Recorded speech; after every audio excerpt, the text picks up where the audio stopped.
Hi hello అందరికీ నమస్తే అండి. అందరు బాగున్నారండి. అలాగే మీతో పాటు మేము కూడా అందరం బాగుండాలని కోరుకుంటున్నాను. అలాగే ఈరోజు మటన్ స్నాక్ రెసిపీని ఎలా తయారు చేయాలో వీడియోలో చూపిస్తాను. ఈరోజు స్నాక్ ఖచ్చితంగా తినడానికి బాగుంటుంది. అలాగే ఇప్పుడు ఇందులో కట్ చేసుకున్నటువంటి ఈ మటన్ వేసుకోవాలి. అంటే ఈ మటన్ అనేది ఇలా సన్నగా పొడవు పీసెస్గా కట్ చేసుకోవాలి. ఇప్పుడు ఈ స్నాక్ రెసిపీ చేయబోతున్నాను. ఒక హాఫ్ స్పూన్ కారం వేసుకోవాలి.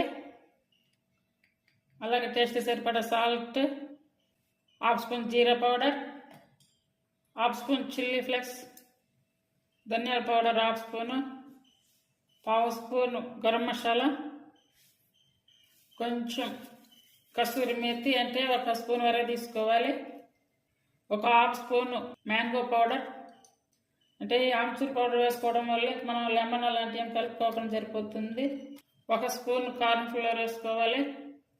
పిండి ఒక స్పూనే తీసుకుంటున్నా, అంటే మరీ ఎక్కువ తీసుకోవడం వల్ల మరి పిండిగా ఉంటుంది. మనం ఒకవేళ పీసెస్ వేయించుకున్నా కూడా లోపల మళ్ళీ అది ఉడకడం కూడా కొద్దిగా కష్టంగా ఉంటుంది. అదే కొంచెం లైట్గా వేసుకున్నాం అనుకోండి అదంతా మంచిగా ఉడికిపోతుంది.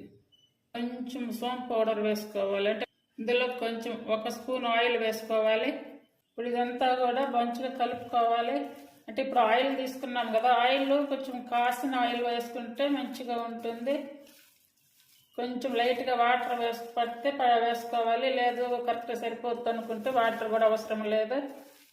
నేను కొంచెం వేస్తున్న వాటర్ లైట్గా వేసుకోవాలి.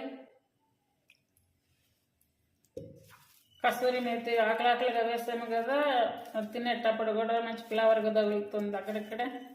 ఇప్పుడు ఆల్రెడీ స్టవ్ మీద ఆయిల్ పెట్టుంది, ఆయిల్ కూడా వేడవుతుంది. ఇది మళ్ళీ నానబెట్టాల్సిన అవసరం కూడా లేదు. ఇట్లా మంచిగా కలిపేసుకొని డైరెక్ట్గా ఇంకా ఆయిల్లో వేసేసుకోవచ్చు. ఆయిల్ కూడా వేడయ్యింది. ఒక్కొక్కటిగా ఇందులో వేసుకోవాలి. ఇది కంప్లీట్ సిమ్ మీద పెట్టి ఉడికించుకోవాలన్నమాట. ఎలాంటి పరిస్థితుల్లో ఆన్ మీద కానీ పెట్టచ్చు, అలాగే మిడిల్ ఫ్లేమ్ కూడా వద్దు. ఓన్లీ సిమ్ మీద మాత్రమే పెడితే మటన్ అనేది ఉడకాలి కాబట్టి కంప్లీట్ సిమ్ మీద పెట్టుకోవాలి. రెండో పక్క కూడా ఉడకాలి కాబట్టి కొంచెం చూడండి ఇలా వచ్చాక తీసుకోవాలి. ఇప్పుడు మళ్ళీ ఈ మిగిలిన పీసెస్ అన్నీ కూడా ఇలాగే వేసుకోవాలి. అన్నీ ఇలా వేసుకోవాలి. అన్నీ వేయించుకొని పక్కన పెట్టుకున్నాక మళ్ళీ అదే పాన్లో ఆయిల్ తీసుకొని ఇందులో వేసుకోవాలి. అంటే ఆయిల్ వేడయ్యాక సన్నగా కట్ చేసుకున్నటువంటి అల్లం వేసుకోవాలి. అలాగే సన్నగా కట్ చేసుకున్న వెల్లుల్లి, అలాగే సన్నగా కట్ చేసుకున్న ఉల్లిపాయలు బాగా సన్నగా,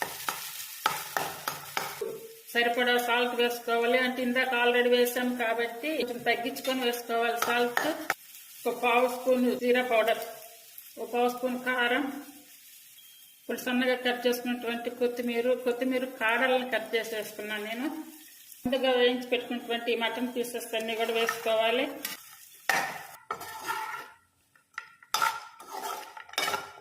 ఇలా కొత్తిమీర కాడలు వేసుకొని తింటే చాలా టేస్టీగా ఉంటుంది. ఇది స్నాక్గా తినవచ్చు, లేదనుకుంటే ఇట్లా రైస్, పప్పు, సాంబారు అన్నిటిలో కూడా టేస్ట్గా ఉంటుంది. అందరూ ట్రై చేయండి. చాలా ఈజీ రెసిపీ అండి ఇది, అందరూ ట్రై చేయండి. ఈరోజు కుక్కర్లో మటన్ గ్రేవీ కర్రీ చేశాను. చాలా ఈజీగా, చాలా తక్కువ టైంలో చాలా ఈజీ రెసిపీగా చేసుకోవచ్చు.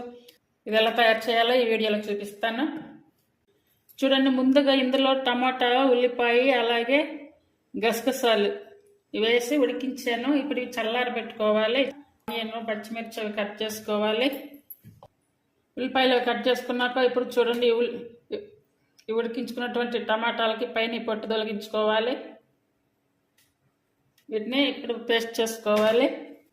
మటన్ గ్రేవీ కుక్కర్లో చేయబోతున్నాం కాబట్టి ఇప్పుడు స్టవ్ మీద కుక్కర్ పెట్టుకొని 2-3 టేబుల్ స్పూన్లు ఆయిల్ వేసుకోవాలి. అంటే ఆయిల్ కొంచెం ఎక్కువగా వేసుకుని సరిపోతుంది. కుక్కర్లో ఆయిల్ వేడయ్యాక హాఫ్ స్పూన్ జీరా వేసుకోవాలి. అలాగే చెక్క, 2 లవంగాలు ఇలాచి వేసుకోవాలి. బిర్యానీ ఆకు ఒకటి ఇట్లా చేసుకుంటున్నావాలి. ఇప్పుడు హోల్ మసాలా ఫ్రై అయ్యాక ఇప్పుడు సన్నగా కట్ చేసుకున్న ఆనియన్ ఒకటి, అలాగే కరివేపాకు 2 రెమ్మలు, ఆనియన్స్ కొంచెం మెత్తగా ఉడికించుకోవడం కొంచెం సాల్ట్ వేసుకోవాలి. ఆనియన్స్ ఇలా ఉడికించుకున్నాక ఇప్పుడు ఒక స్పూన్ అల్లం వెల్లుల్లి పేస్ట్ వేసుకోవాలి. ఈ అల్లం వెల్లుల్లి పేస్ట్ అనేది పచ్చివాసన పోయే వరకు ముందుగా మిక్సీ పట్టుకున్నటువంటి ఆనియన్ పేస్ట్ వేసుకోవాలి. అంటే టమాటా జార్లో కొంచెం వాటర్ వేసుకొని కలుపుకోవాలి. ఇప్పుడు 1 కిలో మటన్ తీసుకొని అంత క్లీన్ చేసి పెట్టుకున్నటువంటి మటన్ వేసుకోవాలి. ఇదంతా కూడా బాగా కలుపుకోవాలి. 1 స్పూన్ కర్రీ పౌడర్, అలాగే కారం 1 స్పూన్, అంటే 1 స్పూన్ వేసి కొంచెం ఎక్స్ట్రా వేస్తున్నాను. కారం మనం తినే టేస్ట్ని బట్టి తీసుకోవాలి. అలాగే 1/2 స్పూన్ ధనియాల powder, 1/2 spoon jeera powder, 1/2 spoon garam masala. ఇవన్నీ వేసుకొని మసాలాలు మటన్ అంతా పట్టేలా బాగా కలుపుకోవాలి. టేస్ట్ సరిపడా సాల్ట్ వేసుకోవాలి. ఇప్పుడు కొంచెం లైట్గా వాటర్ వేసుకోవాలి. అలాగే సన్నగా కట్ చేసుకున్న పుదీనా వేసుకోవాలి. సన్నగా కట్ చేసుకున్న పచ్చిమిర్చి వేసుకోవాలి. ఇప్పుడు కుక్కర్ మీద మూత పెట్టుకోవాలి. ఇప్పుడు విజిల్ పెట్టి, ఇప్పుడు ఆన్ మీద పెట్టి ఫస్ట్ విజిల్ వచ్చిందాక ఉంచుకోవాలి. తర్వాత సిమ్ మీద పెట్టుకొని ఒక 3 విజిల్స్ 4 అలా వచ్చిందాక ఉంచుకుంటే సరిపోతుంది. చూడండి, కర్రీ అంతా రెడీ అయ్యింది. కొంచెం కస్తూరి మేసి వేసుకోవాలి. అంటే అలాగే కట్ చేసుకున్న ఒక 1/2 పీస్ లెమన్ పిండుకోవాలి. అలాగే కట్ చేసుకున్న కొత్తిమీర వేసుకోవాలి. కర్రీ కూడా బాగా దగ్గరగా ఉంది చూడండి. కుక్కర్లో పెట్టేసుకున్న తర్వాత తొందరగా ఈజీగా ఉడికిపోతుంది. అందరూ చాలా ఈజీగా చేసుకోవచ్చు. అది కూడా చాలా తక్కువ టైంలో చేసుకోవచ్చు. తప్పనిసరిగా ట్రై చేయండి. Thank you for watching.